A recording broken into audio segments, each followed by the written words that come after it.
know why we would do that. All right, I'm just going. We're 2 minutes late. We can't be any more late. Don't even have my drinks ready or anything yet. One of those days. Yesterday was beautiful. I spent the whole day being very motivated, feeling good. It only got up to like 50, but there wasn't a lot of wind. So it was one of those really nice 50-degree days where I had pretty much all the windows open, just doing stuff around my house. Yesterday totally kicked ass. And today's high is going to be like 20 degrees less than yesterday's high was. That kind of stuff just messes with me. I've been dragging ass all day today. Your hair is static clingy. I mean, it's just... What? You can't even see it on the camera. It's a little static clingy. It's not terrible, but I noticed. Hey. Enough of the hair talk coming from you. Look at this beautiful fucking lion's mane. I'm not going to hear hair critiques. The best thing that has happened to me probably in the last 15 years happened by random the other day. I was at a hotel in town here at the convention center, at the Holiday Inn Convention Center. Yeah. They had this big, like camp thing going on. Like apparently it was this, like Comic-Con or video game conventions.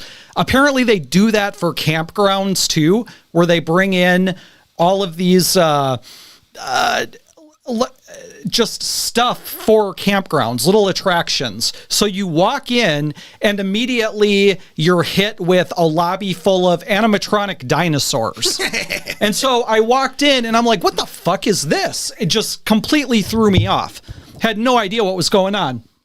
So I asked the very obviously gay gentleman at the table when you walk in, and he explained the whole thing to me, and it sounded really cool. I was like, holy shit, this is the coolest thing I've ever seen. Oh, not the coolest thing I've ever seen, or the coolest thing I'd seen that week. So I walk in, and I'm just like checking everything out. I'm completely discombobulated. I turn the corner and start walking down this hallway, and this big dude turns down the same hallway, and he just starts chatting me up. And just friendly banter.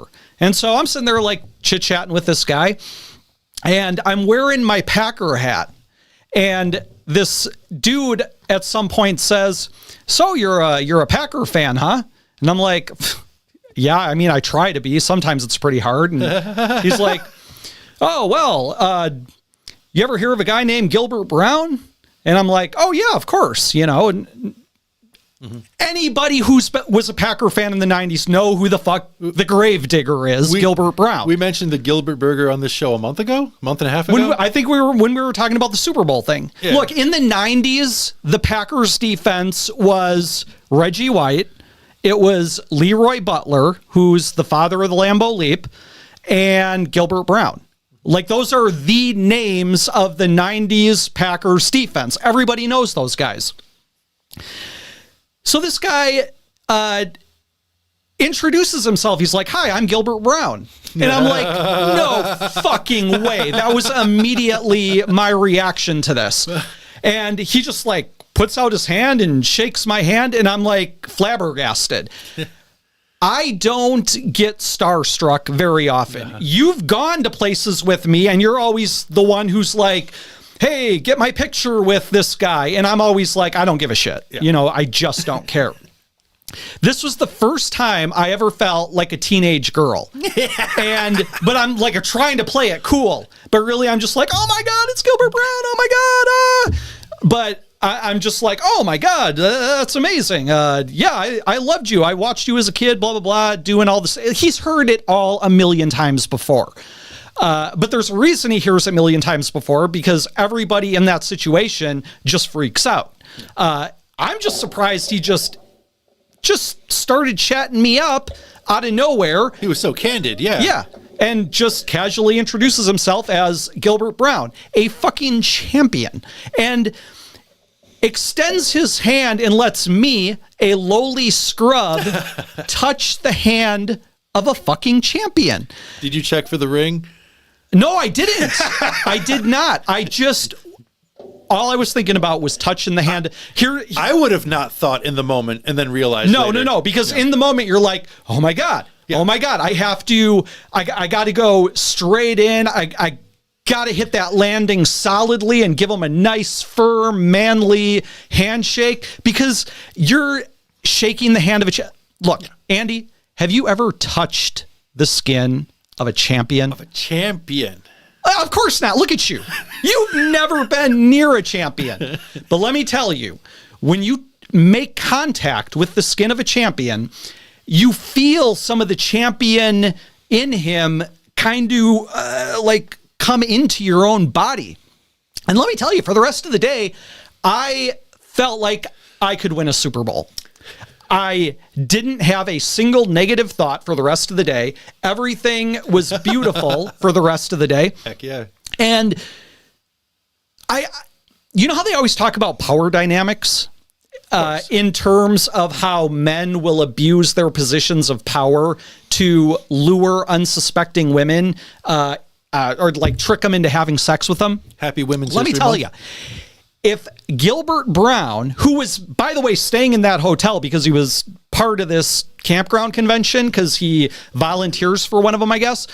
If he would have invited me back to his room, I would have gone. You would have been powerless. I was the woman in this situation. I was just the starstruck woman in this situation.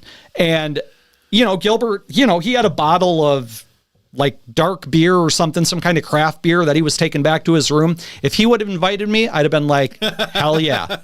Oh, but here's the other thing though. The other thing is that you even mentioned fan of the Packers. I still have my title towel. I mentioned how I was just talking about him a couple weeks ago. Okay. Like, because that was just so bizarre how I'm talking about him and then just by chance just run into this guy for no reason at all. And anyways, so finally after he introduces himself and I'm like, oh yeah, I'm such a fan, blah, blah, blah. He's like, he asked me if I wanted a selfie with him. And I was like, hell yeah. Because he's a champion. You don't bother champions with your fucking selfies. You just don't do that. You have to give them their space and give them the respect they deserve. You don't bother them for selfies. He offered to take a selfie with me and I was like, hell yeah, immediately. Whipped out my camera, took a selfie of us. I'm going to get that selfie developed and put by the title towel right behind me because it's 90s related. The guy won a Super Bowl. It counts. Yeah, absolutely. If I get to wear T-shirts that I bought in the 2000s of 90s bands and you let that count, then I'll have to let this count. Well, yeah, because he is a champion. And from the 90s. Yeah. And I absorbed a bit of his aura. I was there. So anyway, that was my week. And I still got some of that champion power flowing through my veins. I don't know how long it lasts before it wears off, but because this is new to you. Yeah. Okay. Yeah, it is. It is. Have I ever met or shook hands with a champion? Now you've got me thinking. This has been in the back of my head ever since you asked. The closest I got right now is Jerry the King Lawler. I met him and got a picture taken with him. He was never world champion in WWE. Okay. But he wrestled for some sort of, remember the thing that he did with Andy Kaufman back in the day? They had that rivalry for a good few months. That was in a Memphis-based wrestling territory back in like the 80s, maybe late 70s, early 80s. I don't remember the name of it, but I think at one point he was probably champion of that wrestling association. So, but you were at a wrestling event. No, I was at a Kenosha Kingfish Northwoods League baseball game, and he made every season these Northwoods League baseball teams will have a wrestler show up at one point to do a signing and a meet and greet. And he was the guy that year. Okay. They'll usually pull in a Hacksaw Jim Duggan or a Jake the Snake Roberts or Do they ever get any people that won the belt? Usually no. Usually guys that were just shy of being as big as Hulk Hogan. So that's not a champion, though. But I'm saying I met Jerry Lawler, and he was probably the champion of that other thing. Take that for what it's worth. That's all I'm saying. So right now, as it sits right now, I can't compete with you, but maybe I can come up with some other sort of champion I've met. I mean, it's kind of like meeting Al Bundy. The guy who, he was the champion of Poke High. He sure was. He scored 4 touchdowns in a game. He had to have been the MVP of that game, clearly. Yeah. So, I mean, that's kind of like what Lawler is. Just on a slightly bigger scale, maybe.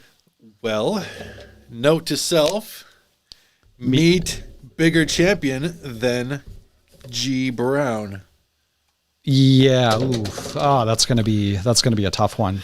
A Super Bowl champion. The Super Bowl is like the biggest thing in America every single year.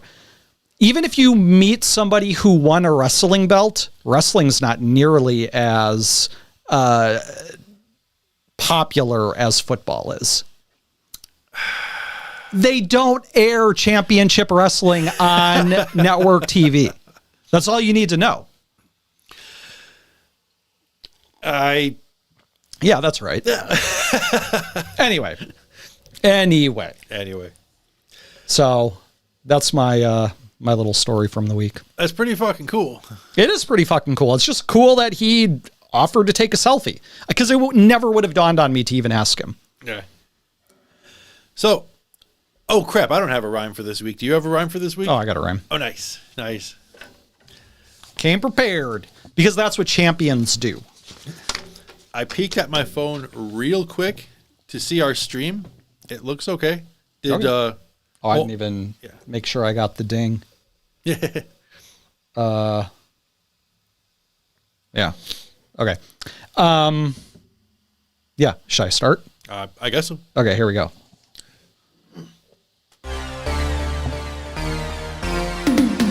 Welcome to the Mindful 90s podcast, the only show that revisits every 90s topic, from escort empires and video game chicks to Andy's naughty stash of Babs funny pics. We know you have them somewhere. It gets pretty wild and dirty at Luniversity. They're college students, right? It's not like regular. I think it was never specified. Yeah, it's probably best that way. It was probably just a big furry convention, and we missed all the clues. It is all just furry shit. Yeah. I was big on missing clues in the 90s because I was just a stupid kid with no mentors. But anywho. Who's going first this week? What do you got? Who went first last week? Well, wait. I think I did. Before we get into topics, Wiener Madness. We are in the semifinals right now. We are down to 4 bands, 2 different matchups of 1-on-1. We've got Creed versus Aerosmith, and we've got Hanson versus U2. That's the semifinals. That is where we're getting into the cream of the crop here.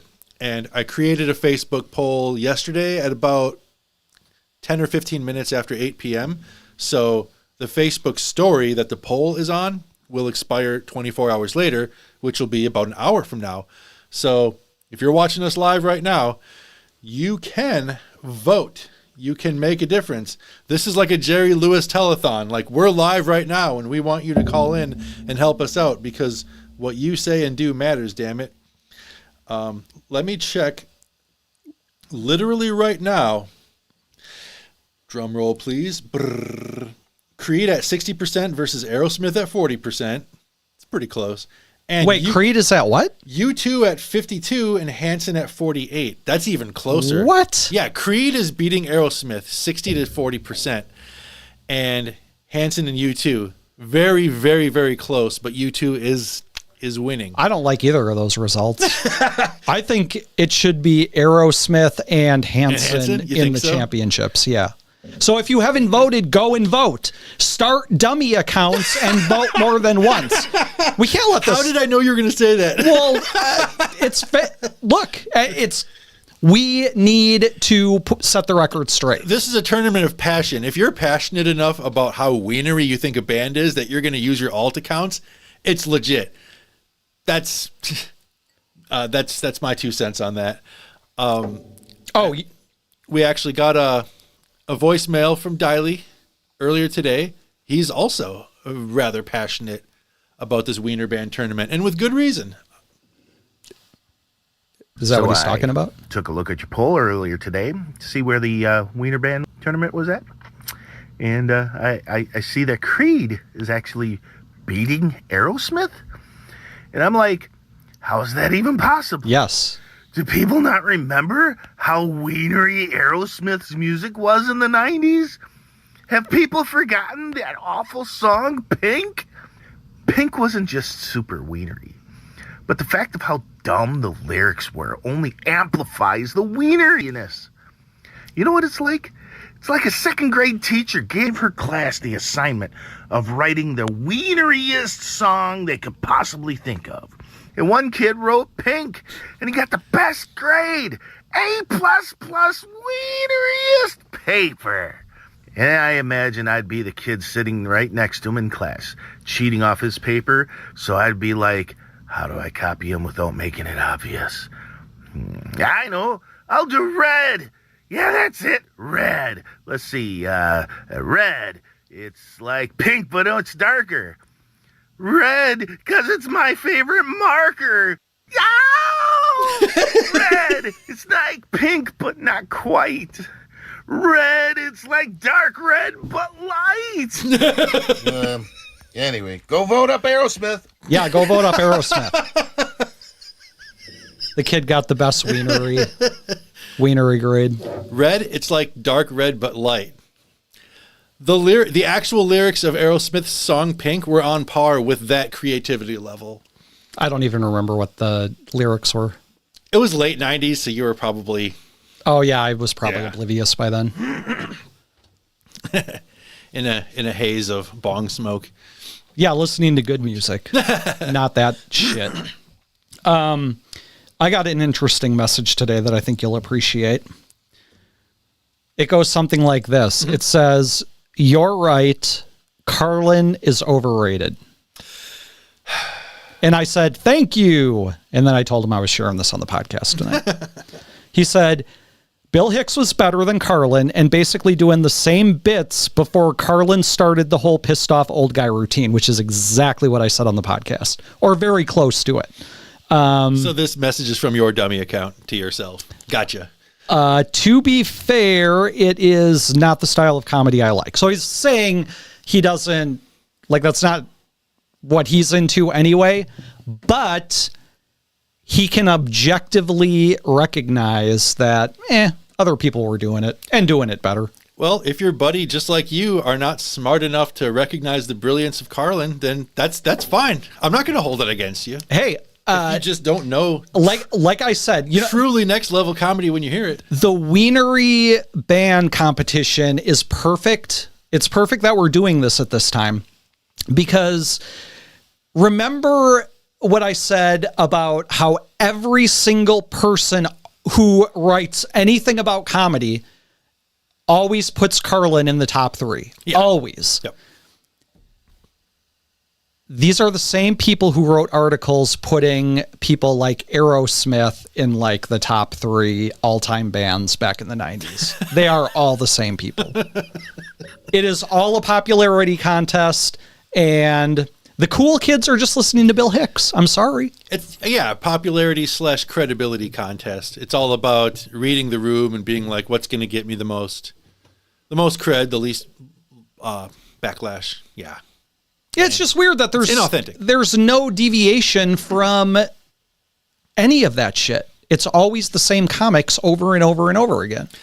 Actually, now that I'm really thinking about it, it reminds me of how I just get mad at the Oscars and the Grammys, because it's just the same.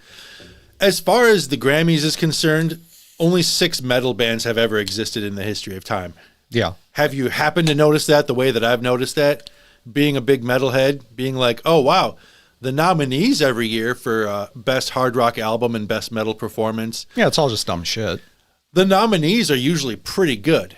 The nominees I'll never complain about because they'll nominate Lamb of God, they'll nominate Mastodon, all kinds of cool bands.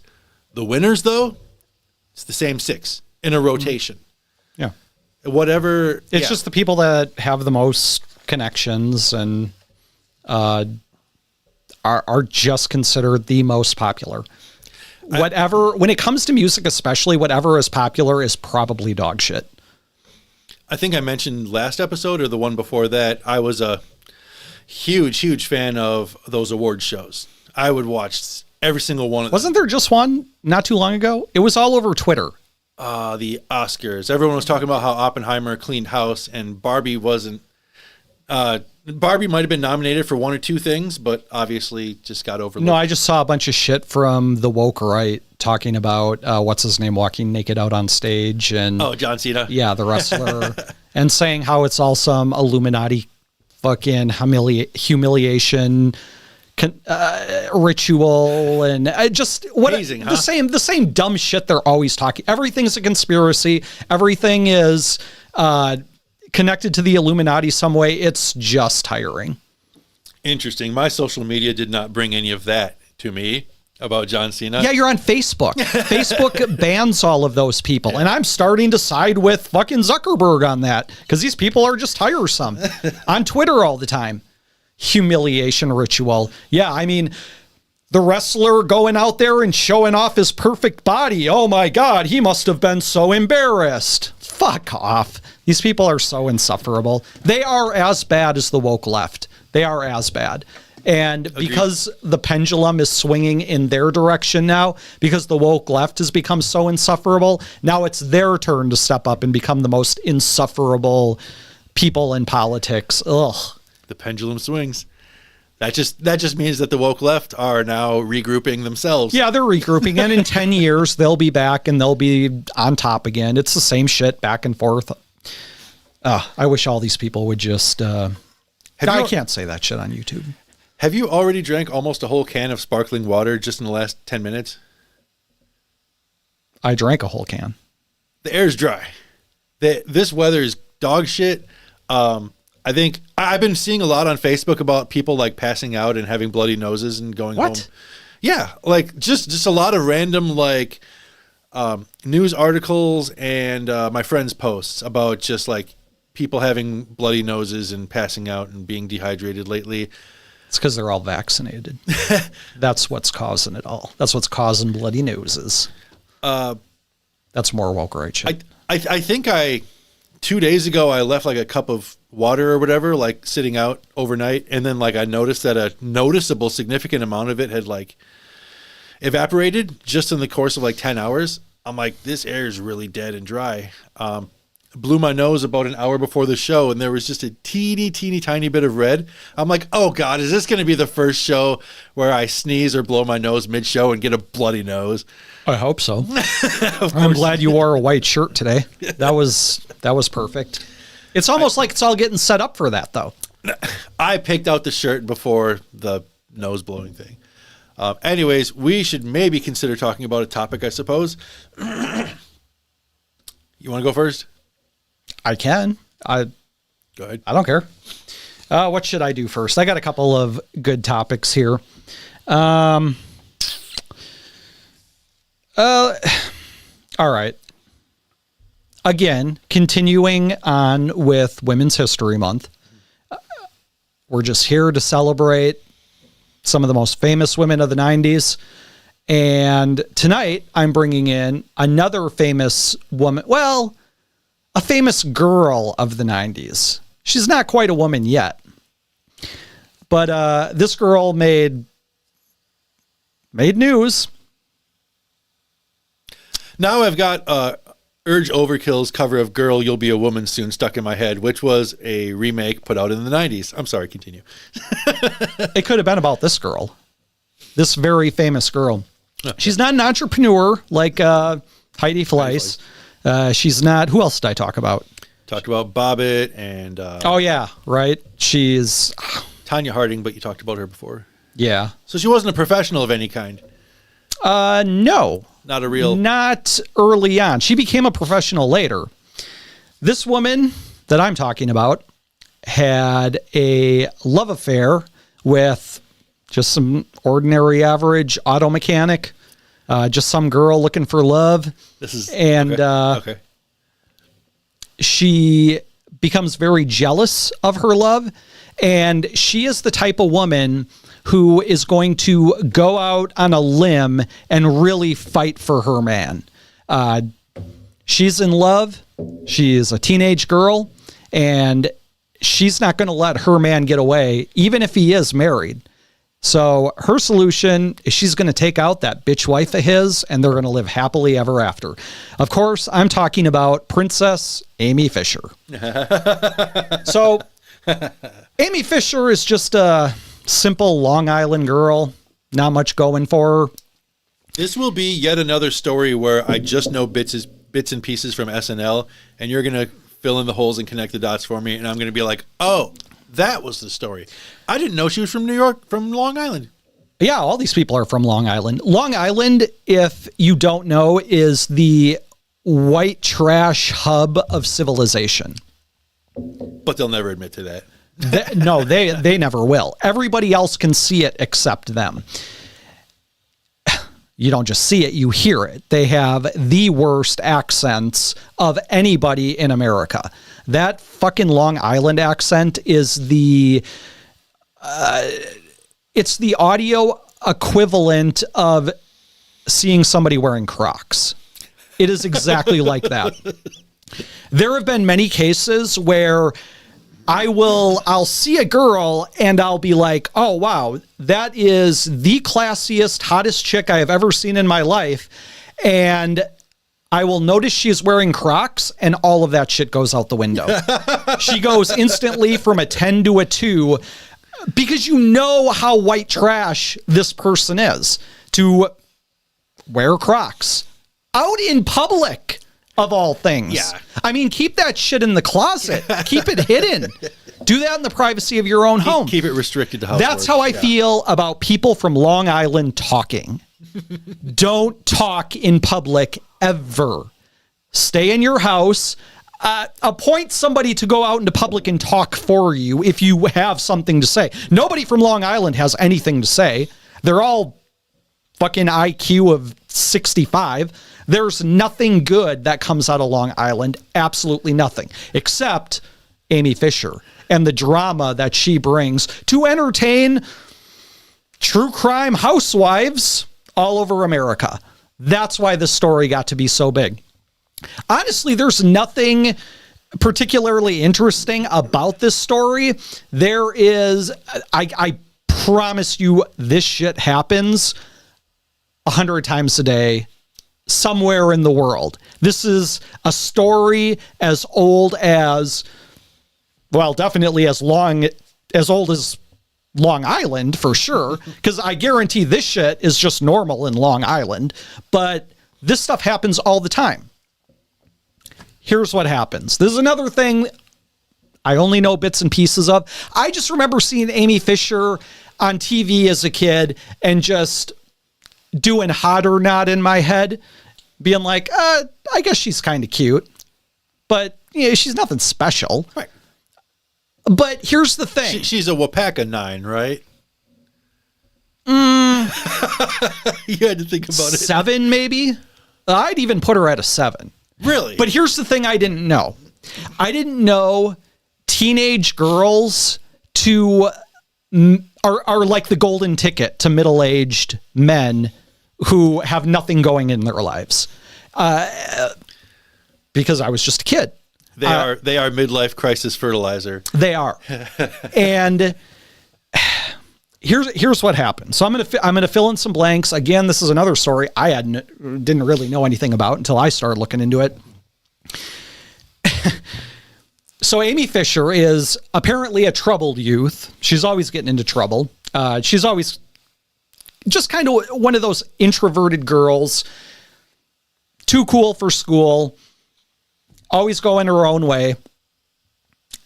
She goes with her dad to this auto mechanic, and that's apparently the first time she ever meets the guy who would soon become her lover, Joey Buttafuoco.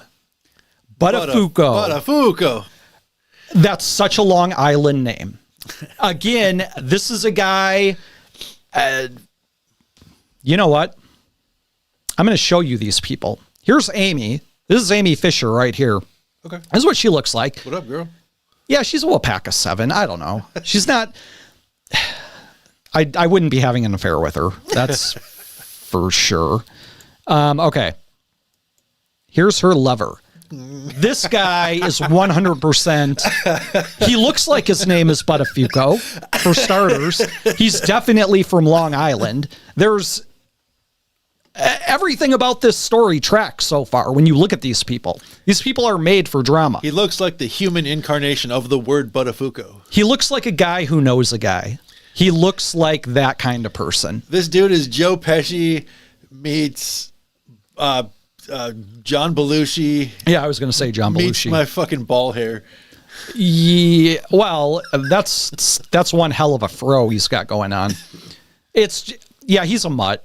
He's definitely a mutant human from Long Island. Long Island's got some kind of toxicity in the water or something, and he drank a lot of it growing up. Anyway, so what happens is Amy is always getting in trouble with her parents. One day she's backing her car out of the garage and she takes out the mirror on the car. I don't know if I can say that's such a girl thing to do, because I don't know if all women do this, but I laughed when I read that story because my wife has done that. So Wasn't it a scene from Clueless? I seem to recall. it was in a movie too? I think so. Chat, help me out. Okay, so I can definitely say this is such a woman thing to do, to back out of a garage and take out your mirror. The mirror that's right fucking there, that saw the edge of the garage coming from a mile away. That's the mirror that got taken out. She was busy thinking about taking down the patriarchy. Give her a break. Good fucking grief. At least Lorena cut off a dick, and she might not have been paying attention. But what's the excuse if you're just backing out of... Cell phones weren't even there. Yeah, she true. wasn't even checking Instagram at the time that she did it. What the hell is going on? No excuse to not be in the moment. Yeah, there's no excuse for this. And this is why I think this must just be a chick thing. Because there's literally no excuse to do this. Anyway, she backs out. She takes out the mirror. She's afraid to tell her dad. So where's she going to go? Joey Buttafuoco, her dad's mechanic. Joey will know what to do, right? So she takes the car there and she's like, how much is it going to cost to get this fixed? She thought she could do it and just handle it as an adult, as a responsible 16-year-old girl. And Joey says, no, you're fucked. You can't pay for this. And she's like, well, what can I do? And he's the one who advises her to tell her dad that another car sideswiped her and took out the mirror, and that just lie your way out of it, basically. So she's going to have her dad pay for this. So she's got to come up with a good lie. Joey helps her out, gives her the lie she needs. She's like, oh, that's brilliant. Whatever. Wow. Yeah. So good on him.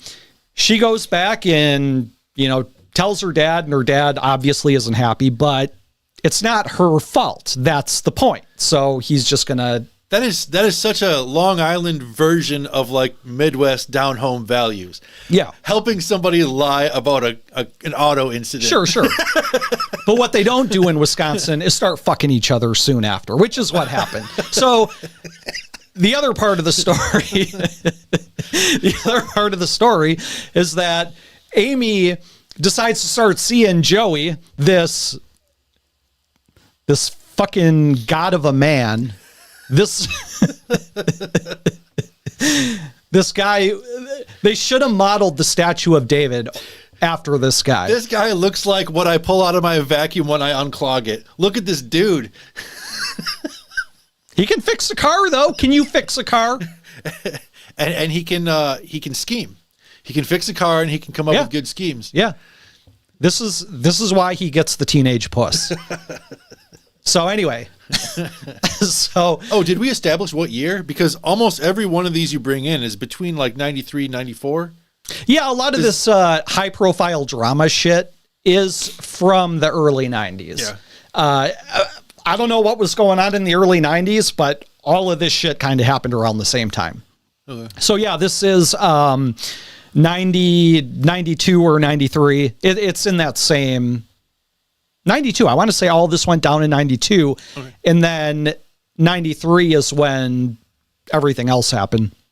So anyway, Joey gets her out of a jam, down home values, start fucking, and this went on for about 4 months. And as Amy describes it in interviews that I've seen with her, she says, it was a lot of expensive restaurants and cheap motels.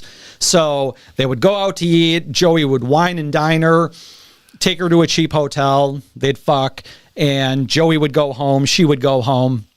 After about 4 months of this, and they were doing this like 4 times a week. So Joey's got a lot left to give, apparently. So I don't know how you're fucking this girl and then you go home to your wife. Was she just not fucking him anymore? Right. Because Joey, at the time that this is happening, he is 35 years old, I want to say. So his wife would have been right around the same age. I don't know, but then again, I hear a lot of people complain that wives don't fuck after a certain age. Married, yeah. Yeah. Mine is not like that at all, but people tell me. So maybe Joey's wife was like that. Yeah, and maybe here's some mindfulness. Maybe I'm just looking at this from my biased perspective, like, oh, I got to fuck this teenage girl, and then I got to come home and fuck my wife. But maybe it wasn't like that with Joey. Maybe he could fuck the teenage girl and then come home and not have to worry about anything. Just take a shower and go to bed. Sure. Anyway, this goes on for 4 months. Amy decides she's madly in love. This is the guy that she wants to spend forever with. And being taken to expensive restaurants 4 times a week for 4 months. Yeah, but this is Long Island too. I feel like her parents probably took her to expensive restaurants and stuff all the time. Yeah. I don't know. I mean, maybe I'm wrong, but I feel like everybody in Long Island at this time had money, right? They were all like middle class types of people. Which is probably why all this drama happened, because they have nothing else going on in life. In my head, Long Island is just, the Racine of New York or the Wapaka of New York. I'm just assuming that everything sucks and any kind of cool thing. Yeah, but don't they all have money still? I don't know. Maybe not. Maybe by the 90s they didn't. I don't know. Okay, well, anyway. So she's wined and dined. Her and Joey are having a good time. Yeah. At a certain point, she decides she's had enough. And that she demands Joey leaves his wife for her. This girl's fucking 16. There is no way this is ever going to happen. She doesn't know this. She's basically just a kid still. And so she gives Joey an ultimatum. She says, your wife or me? And Joey says, well, it's my wife. Why? I don't know. I feel like that guy that we were looking at just a second ago would try to finagle a way to have both of it. Like he wouldn't just be so easily ready to say, well, it's going to be my wife. Hold on. Let's talk about this. You ain't got to worry about it. Yeah. Come on. And she's saying the same thing. I ain't worried about it, Joey. I know you love me. It's me. Come on. So she hatches a plan. And this is where the story gets interesting. Newsworthy. This is where it becomes a newsworthy item. She decides that she's got to take his wife out. If she wants to live happily ever after with her prince, Joey Buttafuoco. You gotta. Yeah, you got to take out the evil queen. So she goes to a friend of hers, this guy Peter or something. She gets him to get her a gun and give her a ride to Joey's house. And in exchange, she was basically just going to give him some money and a blowjob. That was the agreement. So Amy's already working her mouth in a lot of magical ways for a lot of other people besides Joey to get what she needs. It really seems like that she's just that kind of girl who's just going to throw herself around to get whatever she needs out of a situation. So she gets the gun. She has a car. She's driven to the Buttafuoco residence. She goes, knocks on the door. Joey Buttafuoco's wife answers. And I watched some interviews with her, too, on some talk shows. And her account of it is she answers the door and it's just like this teenage girl there. And she thought she was there to like sell Girl Scout cookies or something. And then she starts talking a lot of shit. She's like, hey, are you Joey Buttafuoco's wife? And then she's like, oh, it must be something related to like her car, like mechanic stuff. Mm-hmm. So Amy spins this whole story about how Joey is cheating on her with her younger sister, and she brings a t-shirt from the auto shop and says, this is proof. This was in my sister's room, blah, blah, blah. Why this was the story, nobody really knows. Oh, God. Yeah. She didn't even say older sister. She said younger? Yeah, younger sister. Younger than her. Wow. And so Joey Buttafuoco's wife just isn't having it. She's like, okay, the shirt proves nothing. He has a bunch of those. He gives them away all the time. It doesn't mean shit.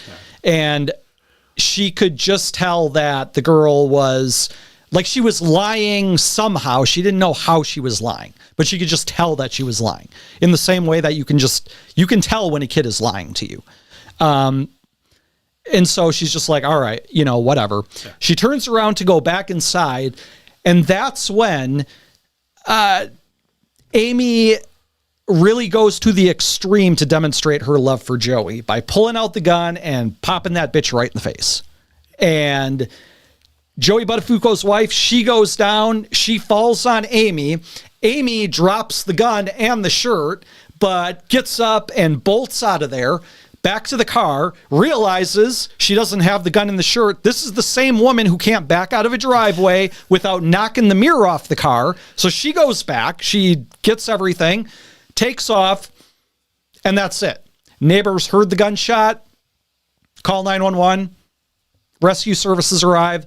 They take her, her name was Mary Jo Buttafuoco, to the hospital. They have emergency surgery. It's touch and go. It's kind of a miracle she's still alive. She shouldn't have survived that.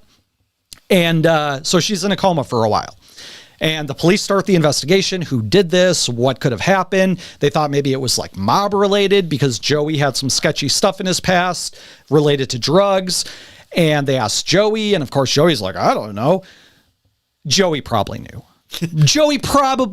He didn't know necessarily, but I bet he suspected. Yeah, of course. But I think what he was doing was he was kind of waiting like, let's see if this bitch dies. Because if she dies, I got Amy there. So I don't want to like fuck with that, right? Like I'm not going to give her up yet. Amy's clearly willing to be my ride or die. Right, so. Exactly. So you're not going to give a bitch like that up. I wouldn't say anything about it. But when Mary Jo wakes up, then Joey spills the beans. And then he's like, oh, well, maybe it was this girl, How long is this coma? Are we talking a couple days? Oh, yeah. Yeah. It wasn't long at all. Okay. So like 3 or 4 days. So they think Joey gives up her name at this point. Maybe it was this girl. And so the cops, now that Mary Jo's awake and conscious, they show her pictures of Amy Fisher, and she's like, yep, that's the girl. That's the girl that shot me. Now she's busted. But Joey Buttafuoco's not going to get in any trouble for it. He didn't know that she hatched this scheme and went and popped her. He probably knew after she did it. He was like, oh shit. You cannot tell me he didn't detect some level of craziness in all of the time that he was with this girl. There's just no way. Mm-hmm. So anyway, she points the finger at Amy. She goes and they arrest her, blows up into this huge headline. Again, why? I don't really know, because I feel like this is probably just normal Long Island shit, but maybe it was just a slow news day, whatever. She ends up getting convicted of attempted murder. She goes to prison for like 7 years, and Joey gets nothing at first.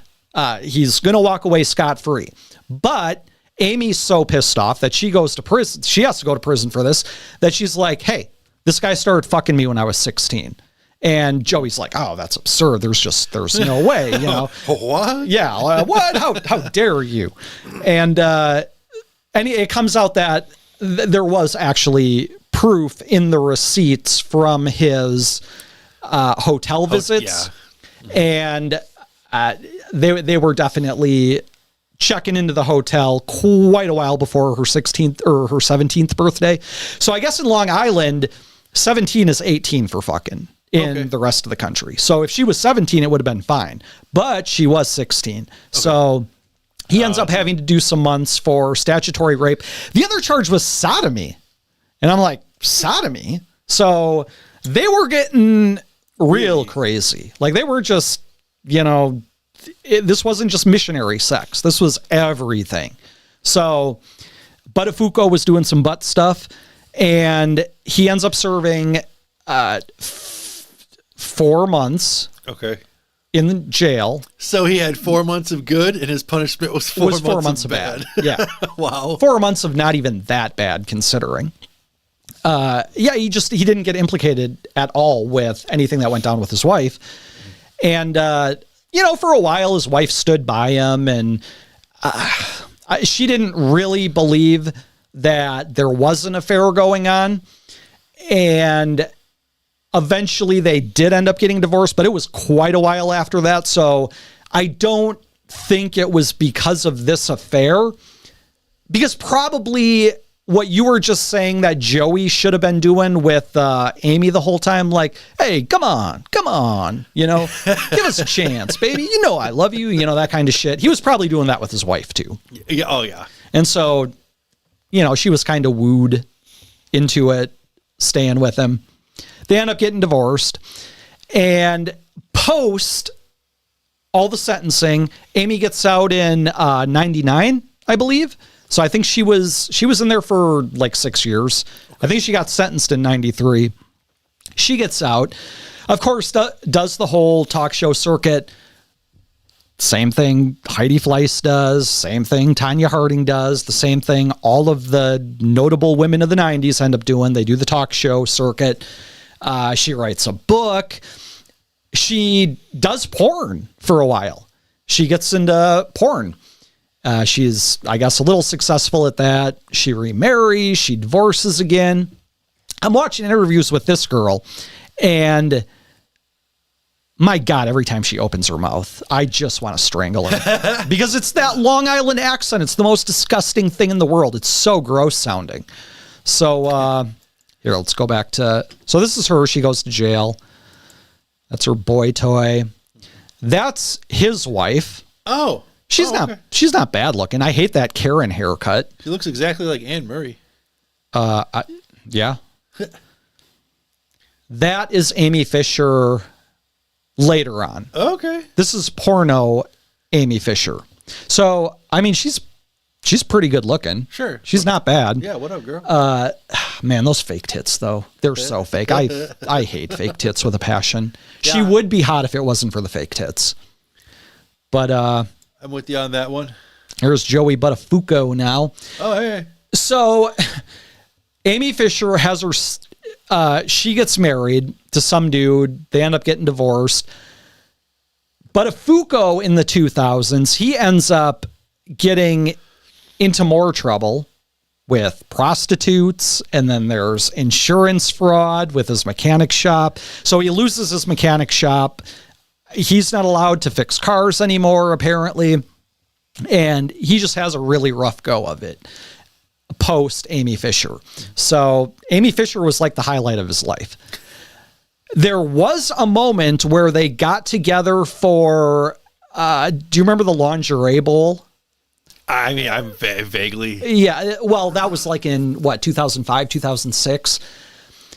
Amy Fisher and Buttafuoco were at that event. They were doing some kind of promos for that. Huh? And they ended up hooking up again and fucking again, like so many years later. And then afterwards... You ruined my life. You ruined my life. Hey, for old time's sake, why not?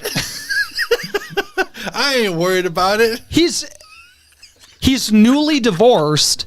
You know he's whipping out that old Buttafuoco sweet talk of his and buttering her up and getting her in the sack again, which she later describes as just being disgusting. Because at this time he's flabby. She commented on his man boobs and just his flabby skin. Just nothing. It wasn't the old Joey that she was fucking. That she remembered. At this point, she's banged porn star dudes. So Yeah. this is... What is it Chris Rock says? Women hate going backwards in lifestyle? Like, that's kind of what that is. Oh, yeah, for sure.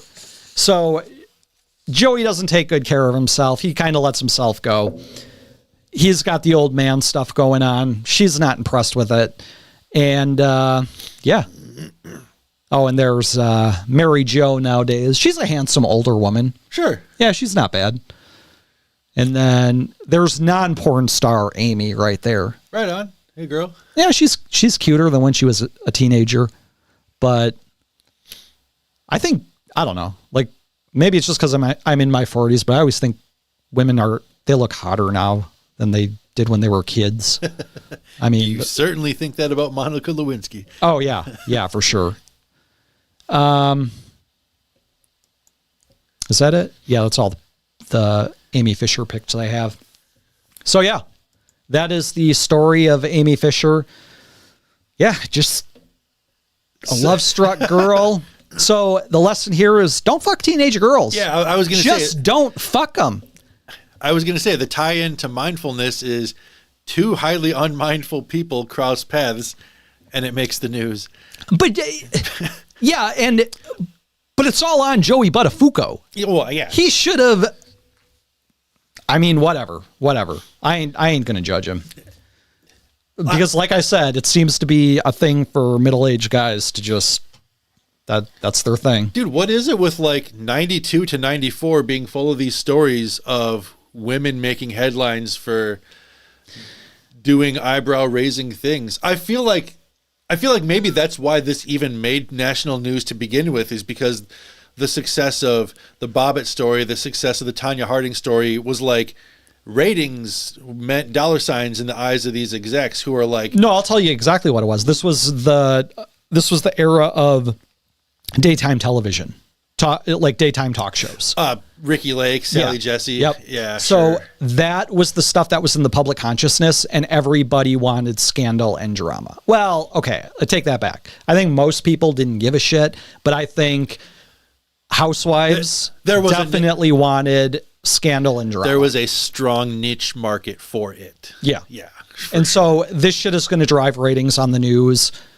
This is all people are going to talk about. So Saturday Night Live has their skits that they can do about it all. Right. The only one that really should have made national news is the Tanya Harding thing, Oh, sure. Yeah. because that was at least connected to the Olympics. Yeah. And Like the most highly rated thing ever, because everybody in the world watches it. right. But the rest of them that I bring in, this is trash. This is all just soap opera trash. Yeah. But I fucking love it. So you know how Beavis and Butthead had a penchant for ripping on Winger? When they were watching the video for She's Only 17 by Winger, at one point Butthead goes, "This is Joey Buttafuoco's theme song." But she was 16. So, I mean, good for Joey for nailing the chick and then really not getting in trouble for it. Because the problem, Not really getting in trouble, yeah. I think a lot of people don't fuck teenage girls because they're like, I just don't want to go to jail. I think that's really what happened. Oh, you know what this reminds me of? I used to drive a school bus. And this is why I think this, by the way. I think it is more prevalent than people think. Because, I mean, maybe it's biological. I don't know. Because teenage girls represent like the absolute apex of fertility and beauty to men. And so they're like, especially in middle age, they're more attracted to it, especially when they're married to, you know, some pig, which a lot of people are. Maybe that's why I'm not attracted to teenage girls, because my wife's not really a pig. So, but maybe if she was a pig, maybe I'd just be like, Yeah. Anyway, hard to say. Yeah. I don't want to speculate. I don't really care. But my point is, But you're trying to be mindful here and make a I point. used to drive a school bus. And when I was trained to drive the school bus, the guy that trained me was like this old guy. And we were at the high school one day. I had to just do like a ride along and like watch him and learn and everything. And school lets out, and there was one like blonde teenage girl that walks by the bus. She's wearing this tight pink furry shirt, and she had some nice titties on her too. She was probably, I don't know, 10th or 11th grade. And she walks by the bus, and this bus driver, mind you, is like, damn, I love the color pink. And I'm just like, what? Very tactful. Yeah. I didn't say anything. I just kind of like snickered. I'm like, it's a funny situation that this old pervy guy who drives a school bus is checking out this teenage girl. I just thought it was hilarious. But yeah, it is. I think it is a very widespread thing. I think there's a lot of dudes that are just, they're into it. And Joey Buttafuoco, to those dudes, is a god, because he pulled it off and he didn't get in any trouble for it. He did. I think most guys would, I don't mean most guys, I mean guys who are into teenage girls like that would easily trade 4 months in jail for 4 months of fucking 4 times a day. Yeah. I think that's not even a question. So More than a wash. Yeah. anyway, that's all I got on that. It's interesting. But Amy Fisher, like, that's not even tempting to me.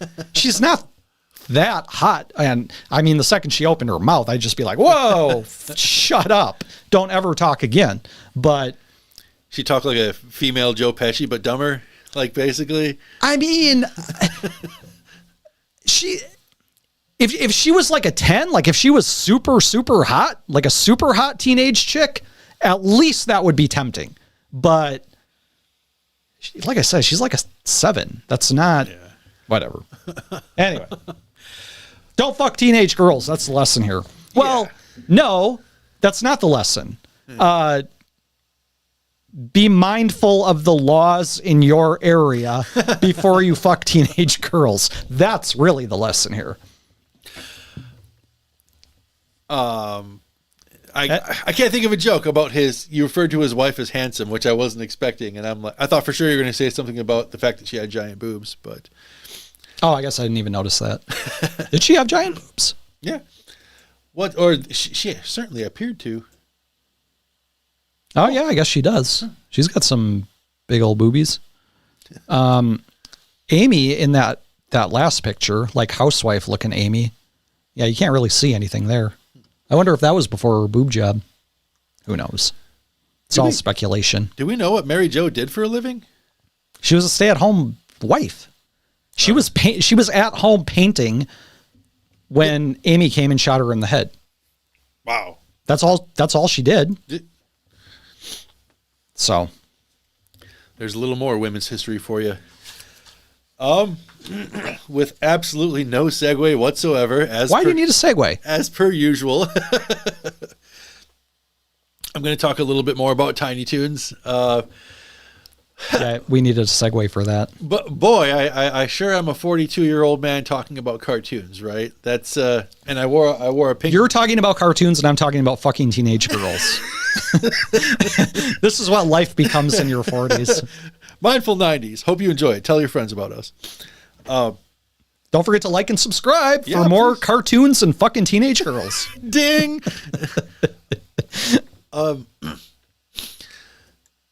What can I say?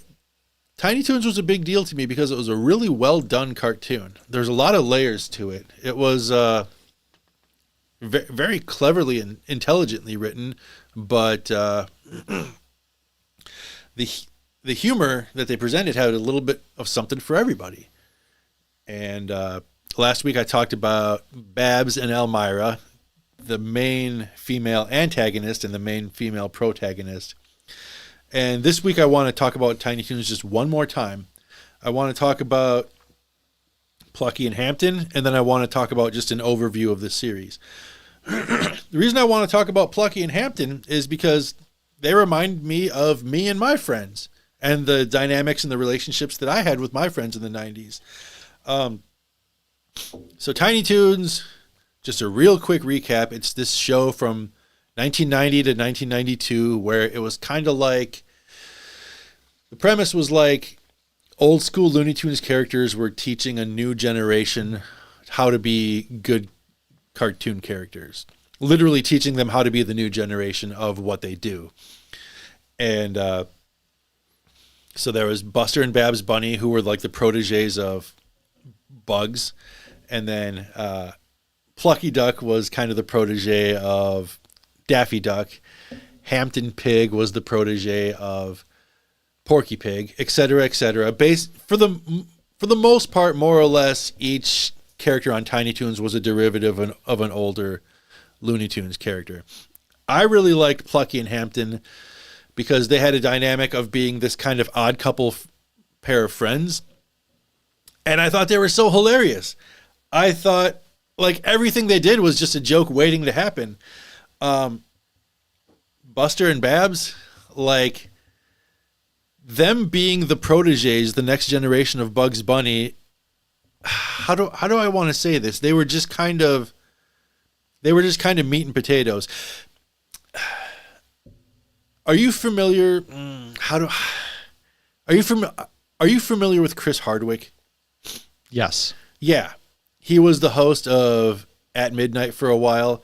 And didn't he do the Walking Dead thing? Yeah, the for a Talking while? Dead, I think. That's the only thing I know him from. And he had a podcast called I didn't even watch that show. Called the Nerdist Podcast, and it seems like he had his hands in a little bit of everything, but he wasn't. All the stuff that he was involved in was like pop culture based and humor based, and like he wasn't really funny. It's kind of similar to Jimmy Fallon. Like Jimmy Fallon isn't all that funny. He's talented, but he's not necessarily talented at being like comedically brilliant, like brilliantly comedic. No, everybody writes his jokes for him. Yeah. To me, Buster Bunny was just to me, Buster Bunny represented that kid who like didn't really have to try to get to where he was, like Jimmy Fallon. Yeah, I'm avoiding using the word privilege, but maybe I'll just come out and say it. He just kind of comes across as being privileged, like I'm here and people like me and I don't really have to do a whole lot. Like Jimmy Fallon, like Chris Hardwick. Chris Hardwick wasn't funny. I personally found his personality to be somewhere between grating and non-existent. I'm like, why does anybody put this guy in stuff? Why does anybody give a shit about him? How did he manage to eke his way into like anything? Shouldn't Chris Hardwick's job be rewarded to somebody who has a personality and is able to make really good humor and like matters and has a brain? Yeah, but that's all of TV though. And maybe it is all of TV. Maybe you're going to find a little bit of that or a lot of that wherever you go. I guess. I mean, that's why I never watched him. I just thought he was just a plastic cutout, just like Jimmy Fallon is. Right. Kind of phony, kind of just like, yeah, just not interesting. So I guess my rage against that type of thing goes all the way back to the 90s. My rage against like, how come if I can come up with better ideas and if I can be funnier than this guy, how come I can't make it to his level? Like, it just kind of annoyed me. That's like Plucky Duck. That Plucky Duck is just chip on your shoulder to the nth degree, which is what Daffy Duck was to Bugs, you know? Like, I want more attention, and I'm willing to work harder to get it and be funnier and more interesting to get it. But Bugs is just like in that Hulk Hogan too. Bugs is in that Hulk Hogan spot where it's just like, I know how to be more universally appealing and just like basically pleasant. And I'm just like, vanilla. I keep coming up with these metaphors and similes and connections. Yeah, kind of like Hart's comedy. It's like yeah, we covered that a couple weeks ago. Kevin Hart's comedy, Vanilla Ice Cream. I think it was in the 90s when I saw that Ben and Jerry's commercial that I will never ever forget, where they said, we come up with all these creative flavors, blah blah blah, this and that, really innovative, really interesting and tasty stuff. But you know which flavor we still sells the most? Vanilla. Oh my God. And I don't understand why you're shocked by that, though. No, I'm not. I don't. See, we've had this discussion a million times, and it seems very difficult for you to see. I don't think all human beings have souls. I really just don't think that. I think some people are just these cookie cutter NPCs that don't have anything to offer. Who only ever eat pepperoni pizza, never go for the chicken bacon ranch, because pepperoni is just what we do, and vanilla ice cream is just what we do. I know too many of these people. I think maybe what I've been every time you seem to think that there should be more innovation and more creativity from people, especially in the entertainment industry. There should be something there. There should be somebody who has a soul, who is giving you some kind of magic, but you have to remember that like half the population don't have souls. And so they want that vanilla cardboard cutout. They don't want the innovation. They don't want the creativity. Which George Carlin brilliantly covered in his brilliant stand-up routine, because he was awesome. He said, you see the Jerry Springer show? You see the people up there on stage? That's the average American. Below average couldn't get on the show. It's a good joke, admit it. Yeah, it's good. I keep bringing this up. We keep going over this, and you say, I'm surprised that you're still shocked about it. I think maybe what I've really been trying to relay this whole time is simply making the statement that over the course of the 90s, it just took me forever to accept it. Something inside me just wanted to fight it so bad. And why? Was it nature or nurture that just but what were you fighting? Just the idea that people are the status quo and just like the natural order of socializing in school, I guess. What was I fighting? It's a good question. That's a very good question. I don't know. I've never felt that, because I've always been somebody who's just accepted a situation for what it is. And then if I don't like it, I'll do something about it. But otherwise, I just leave it as it is. Like, I don't care. I think I've wanted to shift paradigms just like my whole life. I think I was just born that way, wanting to shift the paradigm and then fucking getting mad when people aren't going along with it. Yeah, and I'm just the opposite, where I'm just like, yeah, okay, whatever. Like, I don't really care. Don't you see? We need a revolution. No, not really. Anyways, people like Chris Hardwick. I mean, what are you going to do about that? It's just, that's how they are, though. That's how they're built. And there's nothing you can do to ever persuade somebody who is a fan of him that they shouldn't be. This comes back to you relying on logic and reason too much, or thinking that that can provide the answers. Whereas I say all the time that doesn't get you anywhere, especially with people. Like, you'll never compose a logical argument for why somebody sucks, like Jimmy Fallon, and then change somebody's mind based on that. Or Kevin Hart. Like, I think Kevin Hart sucks. So if I can't change people's mind about it, I at least have to be entertaining about it, or insightful, or something funny about it. You know how people say there are two wolves inside of you? This, that, the other thing, blah, blah, blah. Maybe inside of me, instead of two wolves, maybe I have a Plucky and a Hampton. I think that's what it is. Hampton was all about being milquetoast, trying to bring things to a place of tranquility and balance and order. And then Plucky is this guy who it's a classic dynamic. It's a classic odd couple dynamic. It's perfect strangers, Balky and Larry. You got the one guy who's always got these harebrained schemes, and the other guy who's there to put him in check to make sure that as he pursues these harebrained schemes, he doesn't do anything immoral. Like, I'm both of those guys at the same time. I have so much ambition, and I want to make stuff happen, and I want to share ideas and influence people, but then I also want to be balanced and normal and tranquil. And that's why I'm agitated all the time, because I'm two extremes at the same time. I think that's what gives me my manic personality.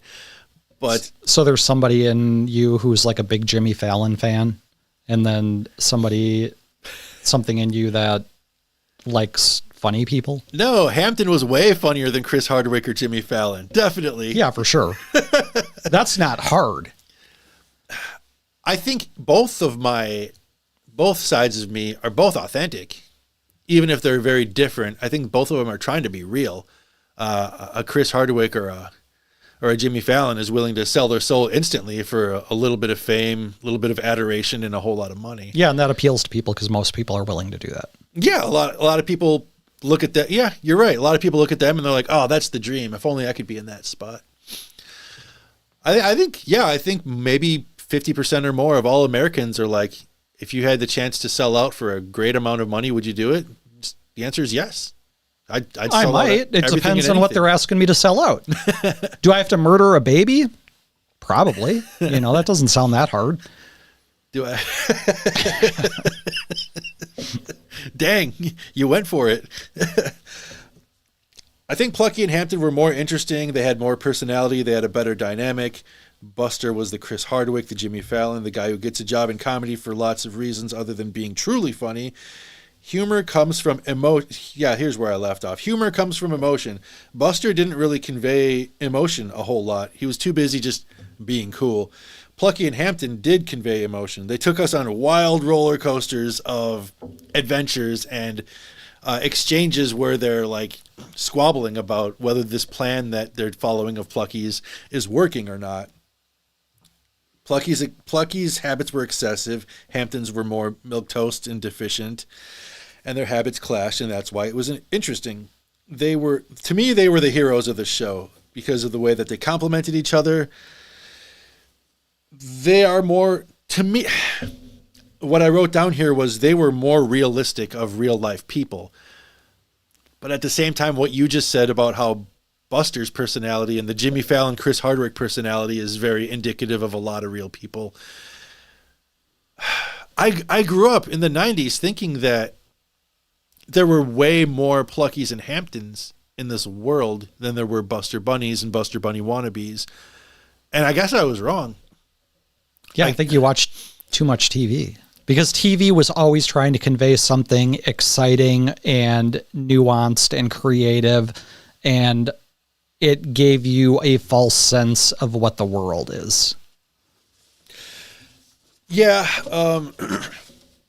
but that false sense that cartoons with morals and sitcoms with morals, what they gave me was the only positivity that I had to go off. I didn't have like a George Carlin in the early 90s to smarten me up a little bit sooner. Maybe that was the real problem. Yeah, but you had books.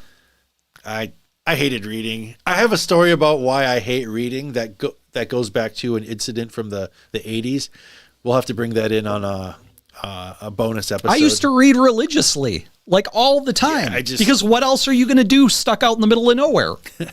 Complain and just be miserable like I did. Yeah, well, I mean, you can only watch so much TV and play video games for so long before you're bored out of your mind. I mean, it didn't take long to get bored of DuckTales, for instance. After a year they must have canceled that show at some point, because after a while they were just rerunning the same episodes for like 3 years straight, and I fucking hated that show.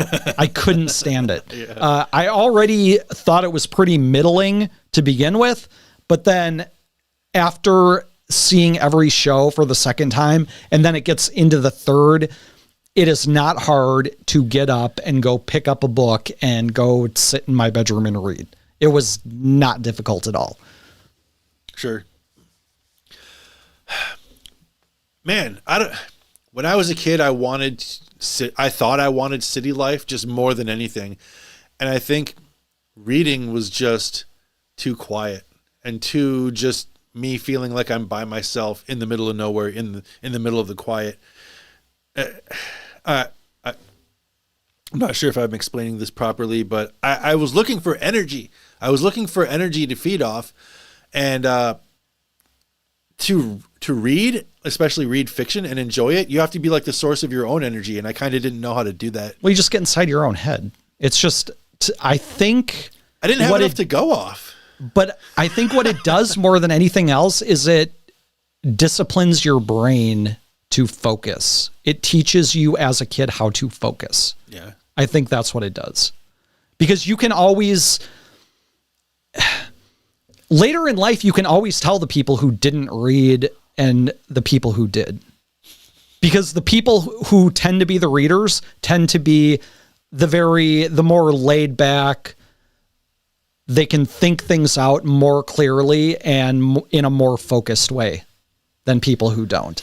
And I see that all the time. I'm not saying that's a bad thing. I'm just saying I can definitely see the difference.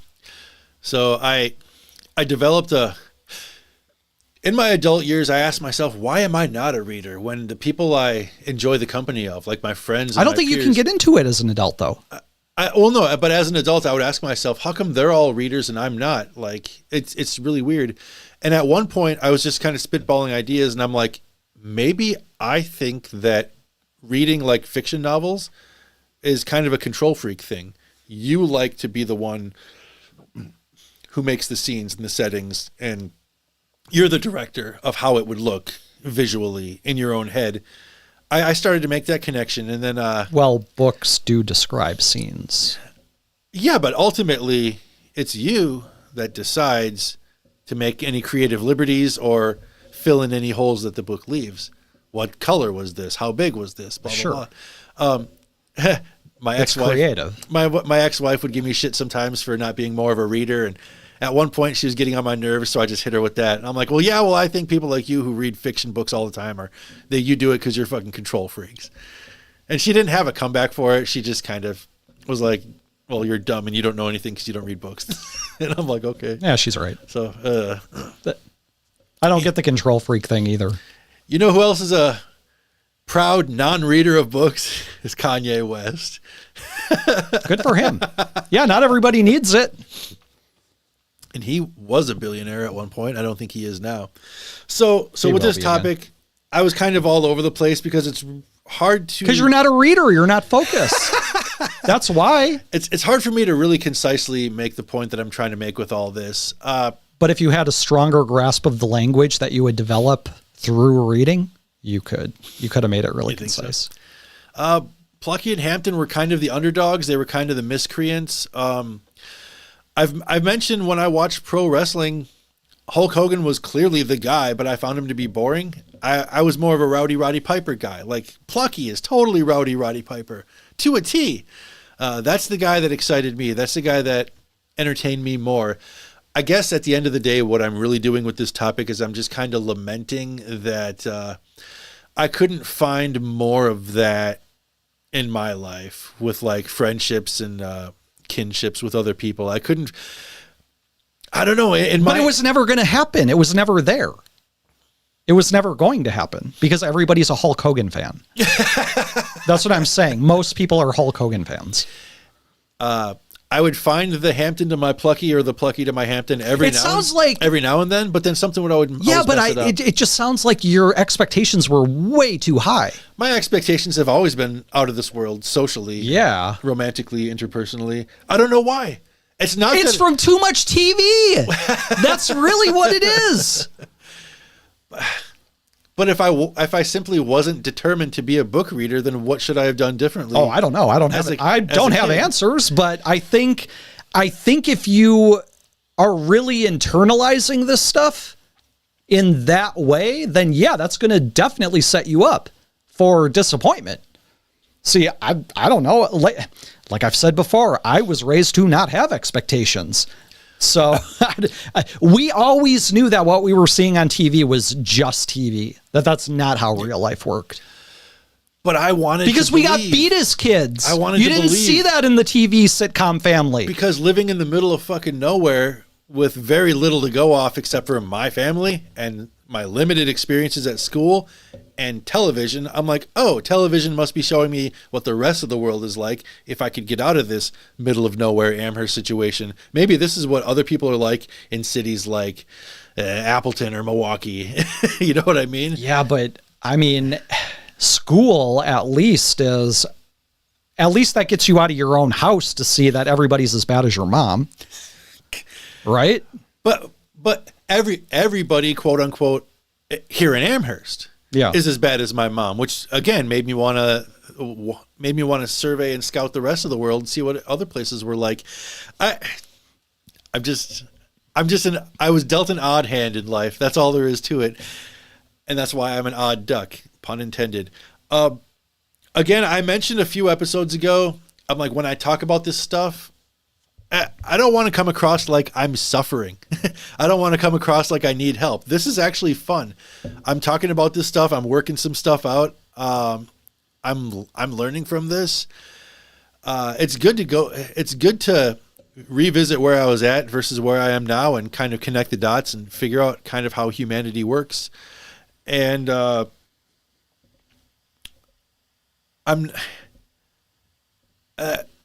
way my personality is kind of an uphill battle, but I try to have fun with it.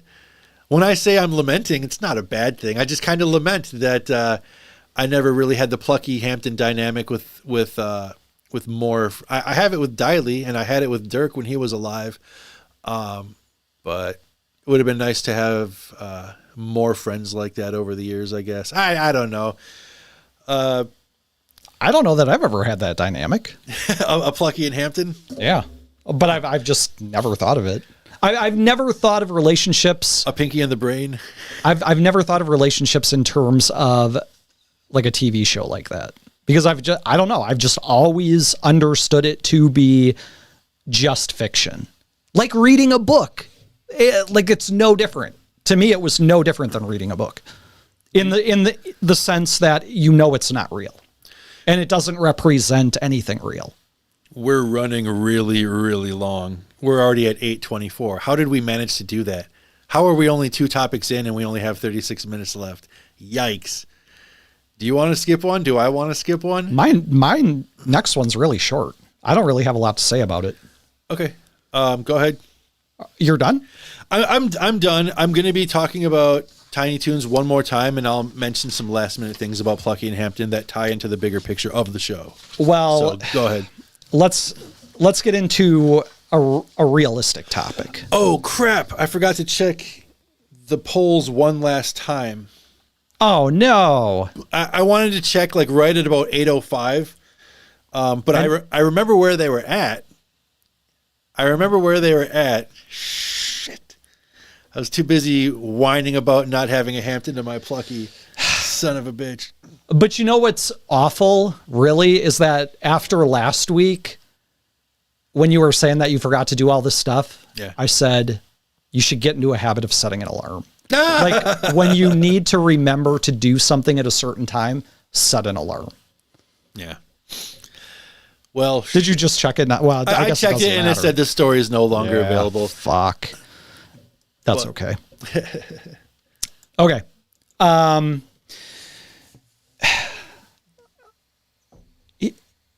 My next topic is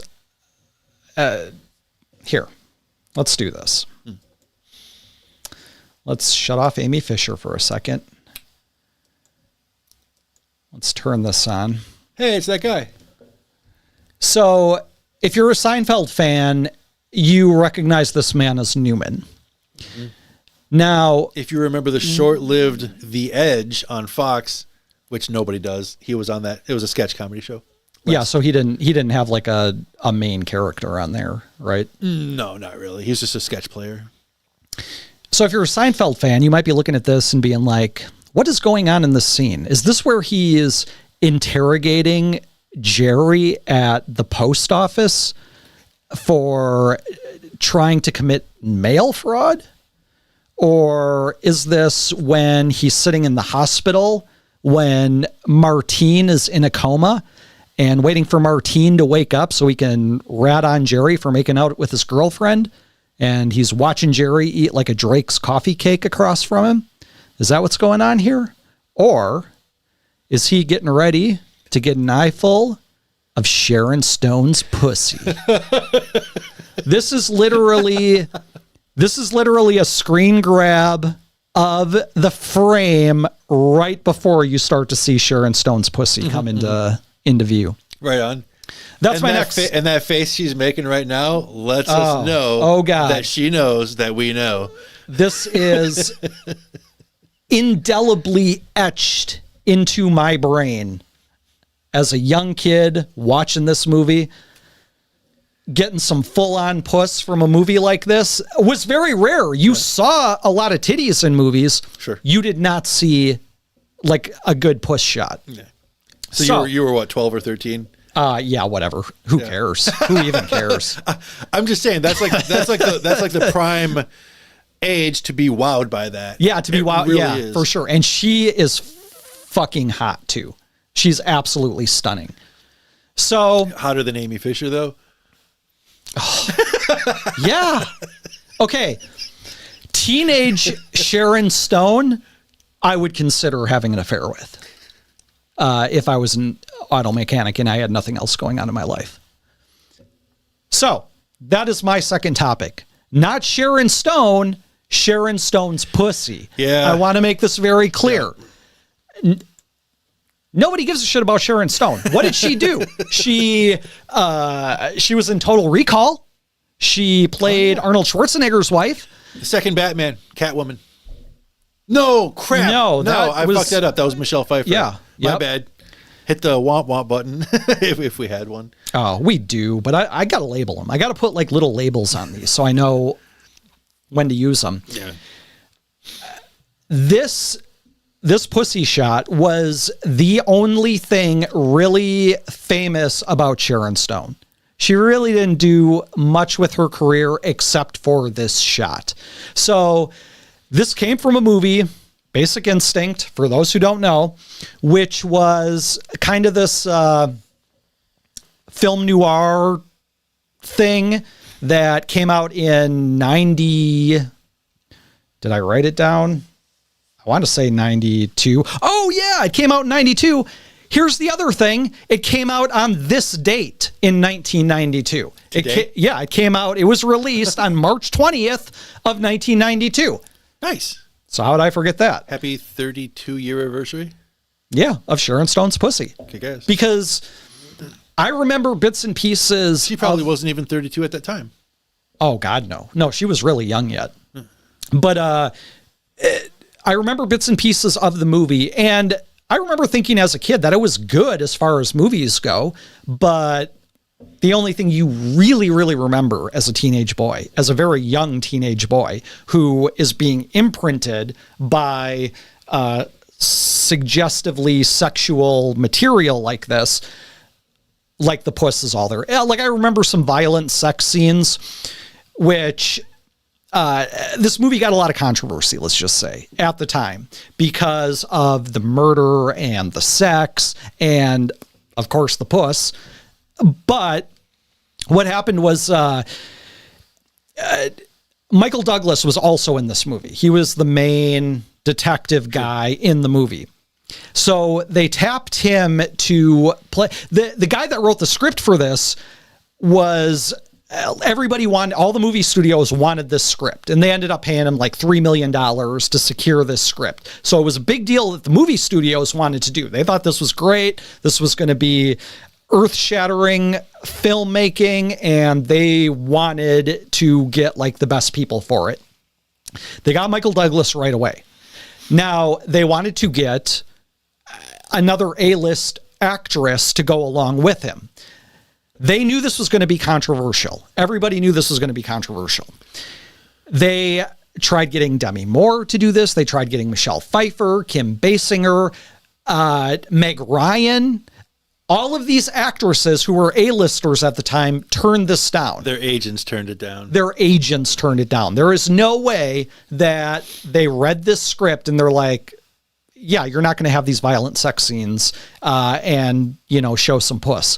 Yeah. Michael Douglas was furious when they tapped Sharon Stone to do this because she's not an A-list actress. And he whined like a bitch because he felt like, given how controversial he knew this movie was going to be, that he was taking on all the risk as an actor, as an A-lister who's going to have to carry this film. And he wanted an actress, an A-list actress to carry it with him. And nobody was going to do it. So he was mad about this, that nobody else wanted to do this. Frankly, I think he just wanted to do the violent sex scenes with another hot actress, and maybe Sharon Stone wasn't really on his radar. He was so pissed about it, he wouldn't even do readings with her at first. It was the director that had to sit and do the readings with him. What a fucking ween. Yeah, he was a total bitch about this entire process. Wow. So fuck this guy. He got paid they offered him $14 million to do this movie. You know what she got paid? $500,000.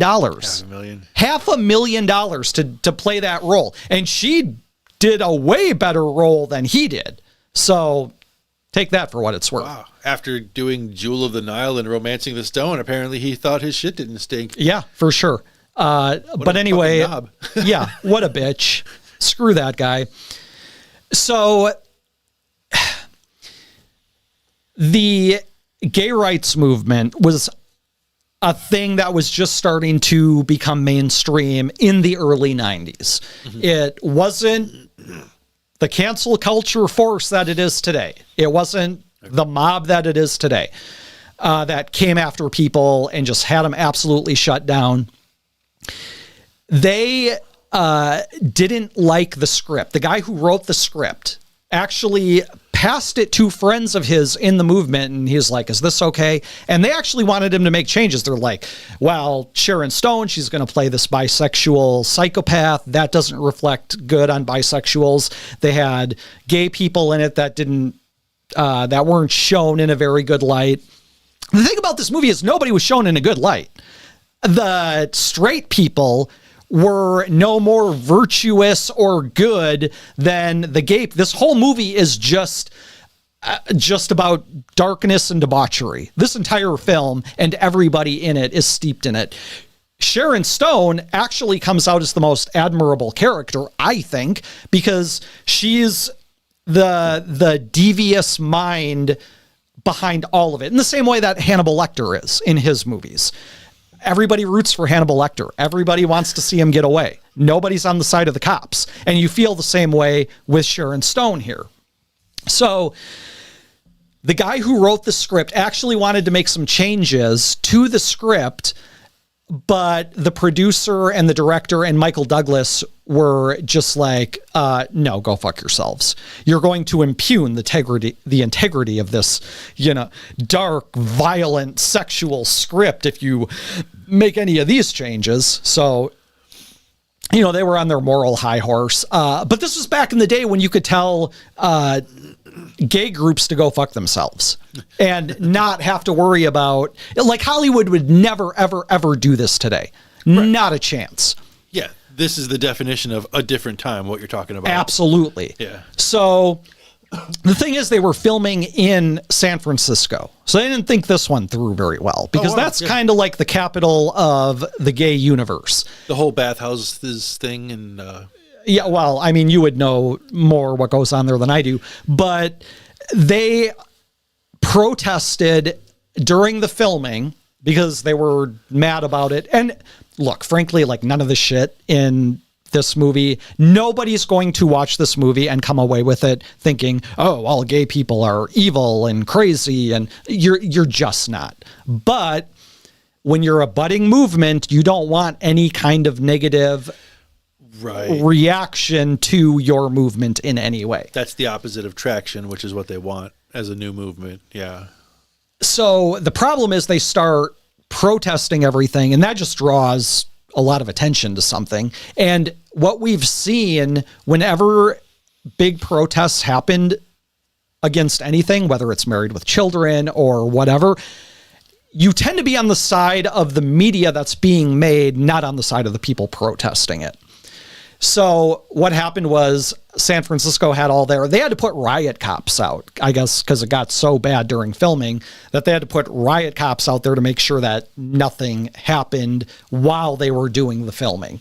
And one of the producers involved with the film, he actually wanted people arrested. Like there were certain people, like he had little spies and stuff out there collecting names of people who were involved in the protest. He wanted them all arrested. And even the San Francisco PD was like, no, fuck you. We're not going to arrest these people. We don't want this mess, on our heads too. Like we'll put the riot cops out there in case things get out of hand, but that's all we're going to do. So it was a whole big thing. And then, so they finish filming, it comes out. That's where Sharon Stone realizes for the first time at the screening for the movie that her pussy is in the movie. That's when she found out. She had no idea. At the time that it was set up, according to her, they said, you're not going to be wearing underwear, but it's going to be inferred through the filming. Yeah. It's not going to be overt. We're not going to show anything. They set up all the lighting to get that great push shot. And it's clear as day. There's no doubt about it. But she said when they were setting up the cameras and everything to get that shot, she said that the lighting people set it up so that there would be a shadow cast just the right way to where you could see that she wasn't wearing panties, but you wouldn't get the full-on view of puss that we got in the movie. Okay. So she had no idea. So when she saw that in the film, she slapped the director and stormed out. She was pissed. She could have sued them for a ton of money. Okay. But after a couple of days of cooling down, she was just like, you know what? It's got to be in the film. It's important to the film. I don't need to be a Michael Douglas about this. Yeah, okay. Yeah. She just needed a cool off period. And she's like, this is important for the film. She had to realize that, look, she's got a great puss. There's nothing to be embarrassed or ashamed about. That's a great puss. That's a great scene. Yeah. And so it stayed in the film. So she didn't have any problems with it after a few days, after her cool off period. And indeed, that's what made the movie all the money. So it was, I believe, the fourth highest grossing movie of that year. Okay. Nice. Right behind Aladdin and Home Alone 2. Oh, sure. And then, then it's Sharon Stone's pussy. Yeah, so you got the kids movies, the family friendly movie, and then puss. So, so it was. So. Oh, the other thing, it wasn't just the gay rights movement that was protesting it. It was also women's rights groups. Of course, it was religious groups. So they were all protesting this film. And, for the gay rights people, it was like it's reflecting badly on gay people. The women's groups were all like, oh, this is absolute misogynistic trash. For the religious people, it was like degeneracy, debauchery. You know what? Nobody criticized was Sharon Stone's pussy. Everybody agreed. That's a fantastic puss. Picture perfect. Yeah. Puss. So this was one of those 90s empowerment. I brought it in basically as a 90s empowerment, a female empowerment movie. Yeah. That's really what this was. So you had a lot of feminist groups who praised it because Sharon Stone's pussy is just such a strong character. I'm not even going to talk about Sharon Stone anymore. Just the pussy was a strong character all the way through because it was all about the puss. It was all about the puss with the rock star that was murdered in the beginning that set all this in motion. It was all about the puss with Michael Douglas, who she's trying to manipulate in some weird head games, and all about the puss in the interrogation room. This movie was all about Sharon Stone's pussy. Right on. This whole time you're telling us, regaling us with this story, I'm thinking about Chappelle's show and how he did the skit about the black KKK member, the black white supremacist. Yeah. And on Chappelle's show, he would talk before and after the skits on stage, and he's like, I got a lot of backlash from people saying that I've set back the black movement decades with a comedy skit. That's what I am realizing is what you're saying about these protesters. I'm trying to make sure that I'm making total sense of this in my head. Like back in 1992, you could have explained that to me. Oh, these people are protesting because they feel like women's rights and gay rights are going to be set back because they're going to look bad because of this performance art. And people are all up in arms about that. And as a 10-year-old, I would have been like, what? That's dumb. Why don't these people get lives? And that's a good question. Why don't they get the lives? I don't understand why everybody has to protest fucking everything. Let art exist for its own sake. If you don't like it, just don't watch it. It's that easy. yeah. And that goes for everything too. If somebody doesn't like your tweet, scroll on. It's not a big deal. Yeah. So to kind of wrap this topic up, there was a Basic Instinct 2. Did you know that? Yes. I did not know that. It came out in the mid 2000s. Literally all I know is Apparently. that it exists. That's it. Right. Sharon Stone was in it again. Big flop. Nobody remembers it. Nobody cares about it. Because there was no puss. There was no puss in that movie. So all she had to do was put on a short skirt again, and yeah, I guess the writing was atrocious and everything else was. Even the director himself, after it came out and was a big flop, he was like, "Yeah, we knew it was going to be a big flop." It was an attempt at a Just cash put grab. her puss in it. Just get back to the basics. Go back to the filmmaking basics. Go back to what got you here. Go back to the fundamentals. They lost their basic instincts. That's right. Crap. Okay, I'm going to have to breeze through my last topic, which is okay because I don't have a crap load to say. But speaking of instincts, last week you and I were talking about, I said Elmira is the animal. And you said, well, yeah, I get what you're saying. But then I explained it anyways as... And then I didn't get it. I said, yeah, it's because humans are capable of reason and animals aren't.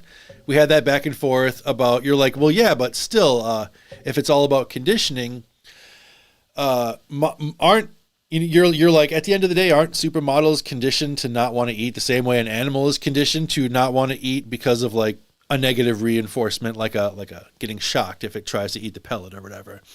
And so you weren't totally convinced that animals and humans really are that different at the end of the day when it comes to... No, that's not what I said. I said, I thought your point was dog shit, but that's not what I was thinking about the whole Elmira being the animal thing. Well, like when you said that, I was like, oh yeah, I understand, but I was thinking something totally different. When you went off on the whole eating thing, then I was like, oh wait, that's not what I was thinking at all. So that was a whole different thing. You kept saying, yeah, but animals have their reasons too. An animal can have a reason.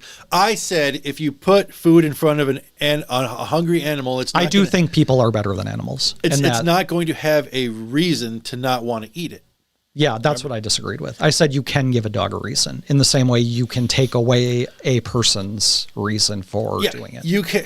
So I guess what I wanted to say was it goes back to instincts. It goes back to fear-based instincts. Like a human has instincts just like an animal does, but a human also has its more complex and sophisticated reasoning, and the determinations of a human will go back and forth on that spectrum between whether or not their determination that they execute is based more on instincts or more on you're opening a 45-minute topic, right? No, I'm almost done. Because I'm going to argue with it. All right. I'm going to refrain. I'm going to try to refrain from arguing. A human can go back and forth between, instincts-based stuff, like just like instinctual fears versus more sophisticated, big picture, nuanced. An animal's not going to do that. An animal, if it's going to change its mind or have a quote unquote reason to do something or not do something, even though it really wants to, it's still going to go back to just instincts. It's not going to be a matter of actual reasoning, because animals can't do that. That's what I was trying to explain last week. It's instincts. It's replacing one impulse that ties back to an instinct with a different impulse that ties back to a different instinct. It's never going to be more sophisticated than that. So that's what that conditioning is, I think. Okay. Is that clear? And do you agree? Sure. I mean, I get the point. I get the basic idea. Yeah. Okay. Here's what I wanted to say to go off on Tiny Toons. The show is premised on mentorship, and here's what I mean by that. It's about the teachers, which is the old guard, teaching the new guard, and I think it's a good metaphor for what the boomers should have done but didn't do. I figured you'd like that. I figured you'd agree with that. Well, yeah. Well, kind of. I'm glad they didn't, though, because they had nothing to offer. Well, I think we were better off for not having boomer mentorship, or we would all be doing exactly the same dumb shit that the boomers did. I might kind of agree with that, but I'm going to reference that Woodrow Wilson quote again that I'm pretty sure I've mentioned on the show before, but if I haven't, it's one of my favorite quotes of all time. Yeah, but he wasn't a boomer. The quote is, and I'm paraphrasing here, we need to remember where we came from to properly understand where we're at now and what we're doing and why we're doing it. Sure. He's speaking of us as a nation, but I think it also applies to just individuals too. I think it applies on every level. Well, sure, it helps. Every level of consciousness. He said, we're doing a futile or a feeble thing if we do not remember what we've been about in the past. And hey, wouldn't you know it, that's one of the reasons I wanted to do this podcast, is revisiting the past to make new connections to what I've done since then and how I am now versus like, where did that really start? Where were the seeds planted for that? And I think Tiny Toons does a pretty good job of having the new generation take some cues from the old generation and consider them, but also realize they need to find themselves and be their own thing. It's good to balance it. It's good to do a little bit of both. I think that's one of the reasons I loved that show so much, is because the characters handled it well. They handled learning from authority, but defying authority at the same time in a way that was entertaining and seemed kind of mindful to me. And in case I haven't mentioned it yet, the writing on the show was just so tight. It was so great and so brilliant. I would just have to go back and watch it again. I don't know. I can't comment at all. I can comment on like boomers failing to do that, to bestow any kind of wisdom on Gen Xers for the most part, just from one generation to another. I think the boomers grew up in a world that just simply didn't exist after a while. Like, especially after the fall of the Soviet Union. Yeah. I think much of their life was just revolved around communism to a degree that they let themselves get swept up into every stupid fucking war, Korea, Vietnam, whatever else, and every stupid fucking government program that swore it was going to protect them from the scourge of communism. I think they more than anybody else forgot where they came from, forgot the whole point of what the United States was supposed to be about at its founding. They were the final generation of any chance to save the country of America from the empire that it's become since then, from the empire that they themselves were responsible for building. They were the last. So we have literally nothing. I have nothing but contempt for the entire boomer way of looking at the world. Nothing but utter disgust and contempt. Because their point of view is stuck in a feedback loop of complacency and egotism, kinda. Sure, but like I said, they grew up in a world where they were duped into believing, one, that America was the greatest country on earth. They were the first ones that allowed themselves to be just have American propaganda pumped relentlessly into their heads. So laziness and entitlement, even more than complacency and egotism. All of it. Just throw all of it into a blender, and that's boomers. That's a boomer protein. I mean, right there is nothing more contemptuous than a boomer on social media that is railing again. We're Gen Xers. Like, we don't have a dog in the race. But boomers shit on millennials more than anybody else. Oh, stupid millennials. All you got to do is pick yourself up by the bootstraps and blah, blah, blah. Motherfucker, you destroyed the entire economy. The boots, the straps, what we're walking on. Everything. You took it all, and now you've left these, like Gen Xers, we at least could get out of it. We at least had an opportunity to try and build what we could from the quickly collapsing empire that the boomers built. The generation after us are just fucked in every way. And the boomers did that to those people. And I feel like the boomers ruined everything by thinking they had all the answers instead of bothering to ask questions. They didn't. They all have the answers all the time. Have you ever tried arguing with a boomer? Not an argument like you're arguing with your parents. We all did that. But have you ever tried having like a quote unquote rational discussion with a boomer? I can't remember the last time I even tried. It all just turns into like a huge boomer speech. Boomers are not reasonable people. They live in a world of abstractions. A magical land. A magical land called America. And these magical abstractions that are whatever form of Americanism, whatever the propaganda that was ever pounded into your head, boomers getting absolutely outraged at football players for kneeling during the national anthem is all you need to see of the boomer mindset. I wouldn't use the word abstraction for that. I would use the word ideals, but maybe abstraction works too. Well, it's an abstraction though. Like America, their America is an abstraction. I love abstract thinking and pondering and question asking and just like that's fine, but boomers don't but boomers ponder and question or do any of that shit. Boomers do the other. They are 100% ego-driven outrage machines. That's all they are. They're NPCs. And again, not all boomers, of course. There's plenty of thoughtful, reasonable boomers out there. I'm saying like 90% of them are these just ego-driven, absolutely dumb, nothing to offer the world.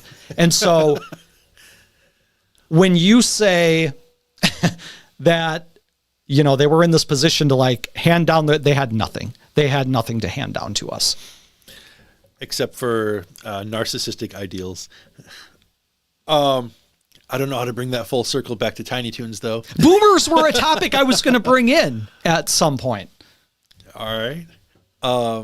Well, we already talked about 90s people being old fucks now and then kind of contrasting and comparing them to boomers.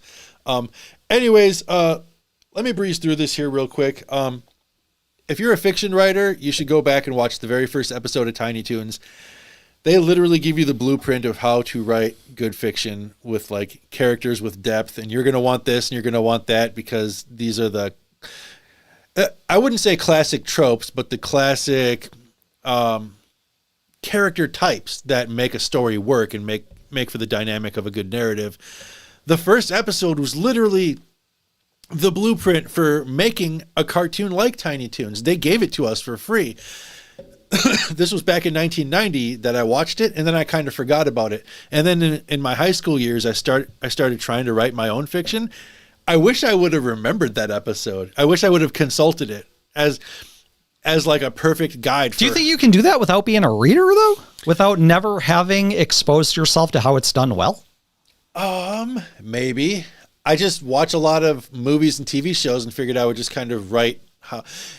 Yeah, but that's not at all how it is written. Okay. Let me specify. I got into the idea of script writing.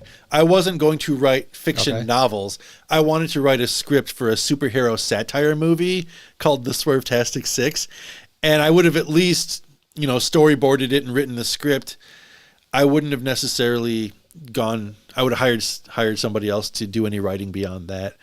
But anyways, it was the first episode of Tiny Toons is awesome for teaching us the basics of villains, antagonists. You're going to want a guy that does this and doesn't do that, and really like laying out the meat and potatoes of how to do it well. Is it more effective than public school would be at teaching kids how to do that? Yeah, probably. Yeah. I would have to assume. Of course. Yeah, I wish I would have crossed my mind in 1997 to go back and watch that perfect blueprint from 1990 again before I wrote my Swervetastic script 6 script. Maybe it would have been a better script. Maybe when I showed it to my friends, they would have been a little more impressed.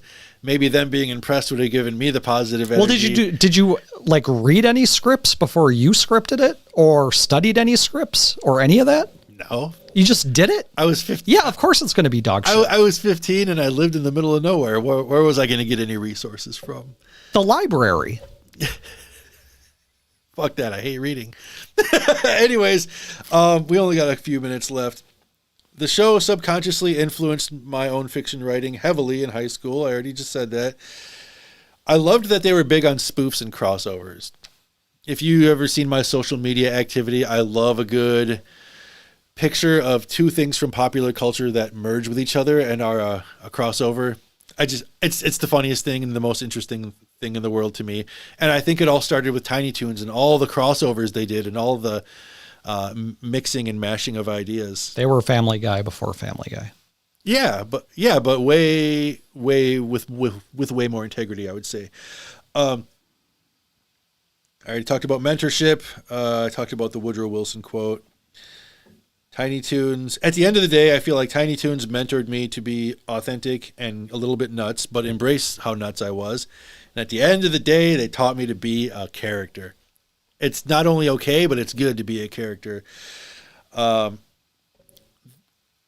1990, this album, or They Might Be Giants. That's the shirt I'm wearing today. I found out about They Might Be Giants because of an episode of Tiny Toons where they made their own animated music videos for 2 songs from They Might Be Giants' 1990 album Flood. And it was because... And they had it on the show? They had it on the show, yeah. Wow. As Buster is introducing the second video, he said, "Here's another song from They Might Be Giants." And then he turns his head and goes, "Who are these guys?" Because they were unknown in the mainstream.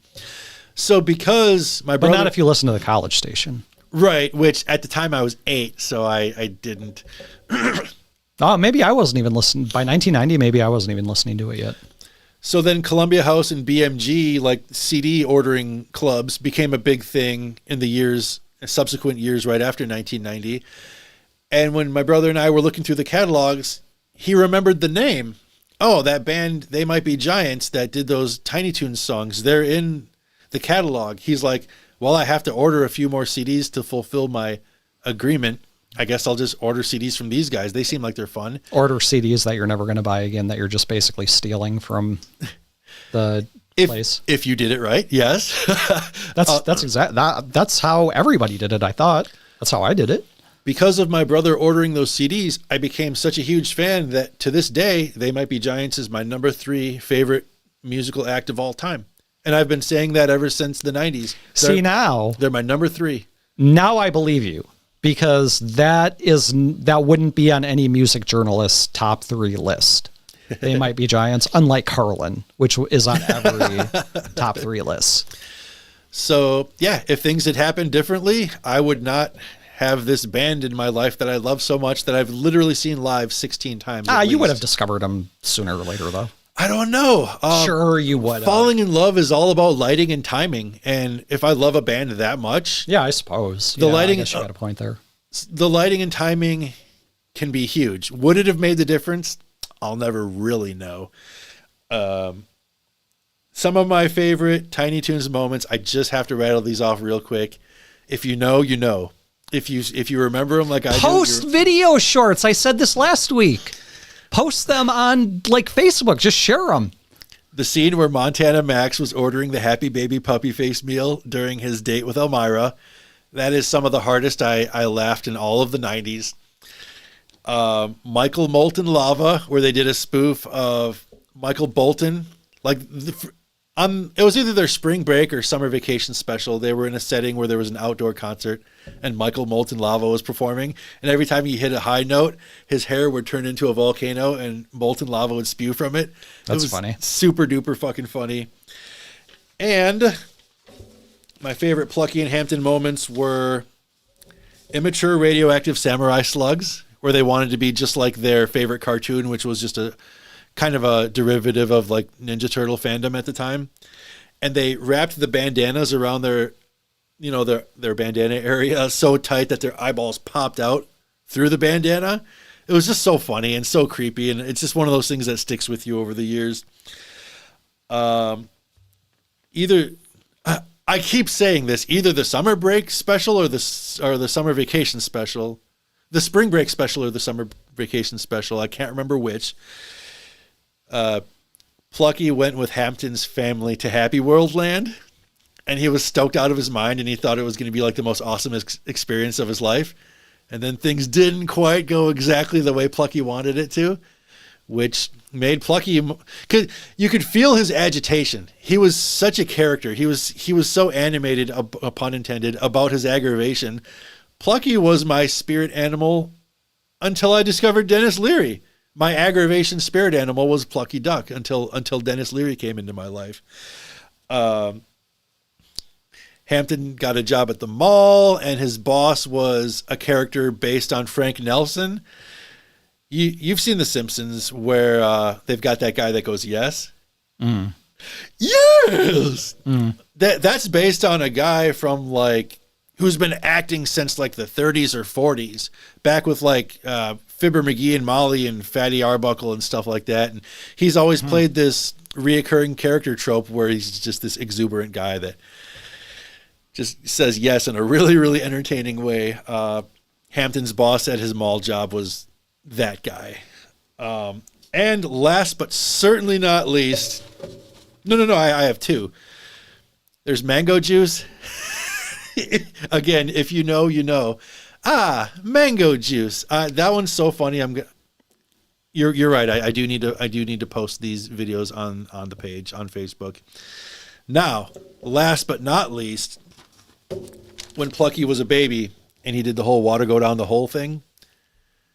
Do you remember water go down the hole? No. It was one of those things that was like viral before being viral was a thing. Like people that didn't even watch Tiny Toons would make jokes about water go down the hole. The same way people who didn't even watch Saturday Night Live like would say, "Well, isn't that special?" Which was one of the church ladies' lines. Mm-hmm.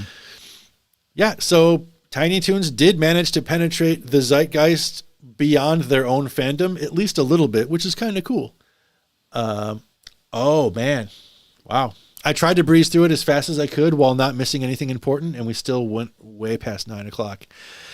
It's 4 minutes past 9 o'clock. That's all right.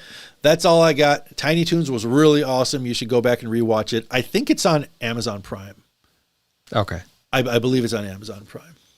Maybe I'll watch. I'll at the very least, I'll watch the clips. I'll watch the clips I share them, if you share them. Yes. If I share them, you will watch. I don't know if I can sit down and like watch a whole episode. I don't know. I don't know if I can do that. Maybe I can. Anyway, taking us out with the music.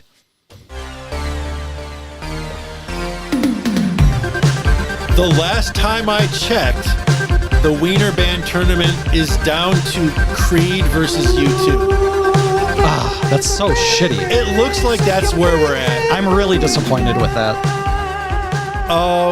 Well, I don't want to say who I hope wins because I don't want to show any bias, or do I? It doesn't matter. You're voting, aren't you?